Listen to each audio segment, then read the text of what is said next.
ملګرو، که تاسو هم په خپل ژوند کې د ډېرو ستونزو سره مخ یاست، که تاسو ته هم داسې احساس کېږي چې نور له تاسو نه زده کړه نه کېږي او غواړئ زده کړه پرېږدئ، نو بس 15 دقیقې ایثار شئ. زه در سره ژمنه کوم چې له نن وروسته به ستاسو فکر او ستاسو ژوند دواړه بدلېدل پیل کړي. دا کیسه د یوې 11 کلنې نجلۍ ده. د هغې نوم عایشه و. د عایشې ژوند یو خوب و. هغې غوښتل زده کړه وکړي او د پولیسو افسره شي. هغه هره ورځ د سهار په سړه هوا کې 4 کیلومتره لرې سکول ته تلله. پښې به یې ستړې شوې، بدن به یې لړزېده، خو د هغې په زړه کې یوازې یوه هیله وه: یوه ورځ به زه د پولیسو افسره کېږم. خو ملګرو، ژوند تل زموږ له خوبونو څخه پوښتنه نه کوي چې پرېکړې وکړي. یوه ورځ د هغې مور او پلار له کوم ځایه کور ته راتلل چې په لاره کې یې سخت ټکر وکړ. په دې پیښه کې د هغې د پلار یوه پښه پرې شوه او د هغې مور ته ډېر ټپ ونه رسېد. خو همدې یوې پیښې د ټول کور ژوند بدل کړ.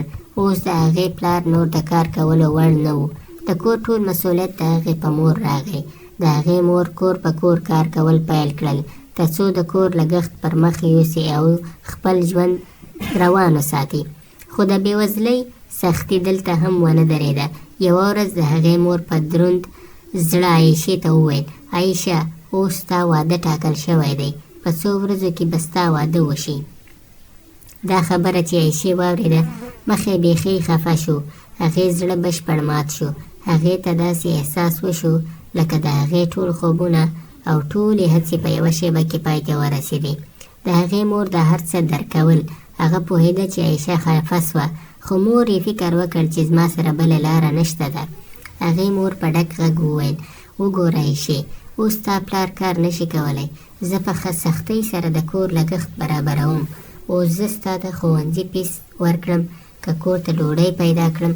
له همدې امله زه ستا واده کوم تر څو ته وږې پاتې نه شې او زموږ په څېر د ژوند د ستونزې ونه زغمې. خو عایشې هیله له لاسه ورنه کړه. هغې په زړه کې پرېکړه وکړه: زه به خامخا افسره کېږم او خپل د پلار پښه به هم ضرور جوړه کړم. په هماغه شپه یې د هغې ټول کتابونه په یوې بوجۍ کې واچول شول او په ګودام کې یې کېښودل. د ښوونځي جامې یې په بالښت کې کېښودې. یوه زده کوونکې نجلۍ په څو ورځو کې د بل کور ناوې جوړه شوه. هلته چې مخکې په خپل پلار کور کې وه، یوازې به یې زده کړه کوله. اوس همغه عایشه ده، په دې بل د خپل خاوند کور کې ټوله ورځ په کارونو بوخته وي. خو کله چې ټول خلک ویده شي، عایشه په یوې زړه کتابچه راوایسته او په پټه به یې پوښتنې حل کولې. هغې هره ورځ په همدې ډول په پټه زده کړه کوله تر څو څوک ورته څه ونه وایي. یوه شپه چې هغه زده کړه کوله، د هغې خسر هغې ته وکتل او پوښتنه یې ترې وکړه: ته لا هم زده کړه کوې؟ عایشه وېرېده. هغې فکر وکړ چې اوس به ورباندې غوسه کېږي او منع به یې کړي. خو د هغې خسر یو متقاعد مدیر و. هغه یوازې دومره وویل: ته اړتیا نه لرې له چا څخه وډاره شې. په دې کور کې هېڅوک درته څه نه وایي. ته چې د څه لپاره چمتووالی نیول غواړې، همغه کار وکړه. هغه کور ښه وي چې د ناوې خوبونو ته هم ځای ورکړل شي. په هغې ورځ عایشې په خپل ژوند کې لومړی ځل په ازاد زړه ساه واخیسته. له دې وروسته هغه شپه او ورځ زده کړه کوله.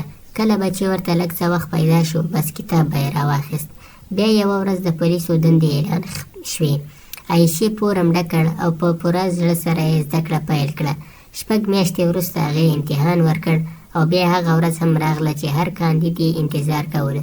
د نتیجې ورځ کله چې عایشې خپل رول نمبر داخل کړ، سمدستي یې له سترګو اوښکې روانې شوې.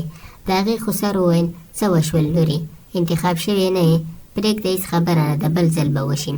خو عایشې وویل: دا د غم اوښکې نه دي، دا د خوشحالۍ اوښکې دي. زه په پولیسو کې انتخاب شوی یم او ما ته دا سب انسپکټر رتبه راکول شوې ده. دا چې یې واورېدل، د هغې خسر او ټول کورنۍ ډېر خوشحال شول. هغې خسر وویل: ما ته بشپړ باور و چې ته به په دې امتحان کې کامیابه کېږې. عایشې په لمدو سترګو وویل: دا هر څه ستاسو له امله دي. که تاسو ما ته د زده کړې اجازه نه وای راکړې، ښایي زه نن دا امتحان کې پاس شوی نه وای. څو ورځې وروسته عایشې دنده پیل کړه او په یوه کال کې دننه یې د خپل پلار پښه هم جوړه کړه. اوس د هغې پلار بیا کار کولی شي. د کور حالت ښه شو، اوس هر څه سم شوي دي. نو ملګرو، په دې ویډیو کې تاسو ولیدل چې عایشې څنګه د دومره سختیو سره د سب انسپکټر مقام ترلاسه کړ. نو له نن څخه تاسو هم یوازې 6 میاشتې په پوره زړه سره زده کړې وکړئ، بیا وګورئ چې تاسو انتخاب څنګه نه کیږي. یوازې په صداقت سره هڅه وکړئ، او که دا کیسه تاسو ته ښه تمامه شوې نو دا ویډیو در سره لایک کړئ او زموږ چینل هم در سره سبسکرایب کړئ، تر څو ته نورو خلکو ورسیږي. مننه.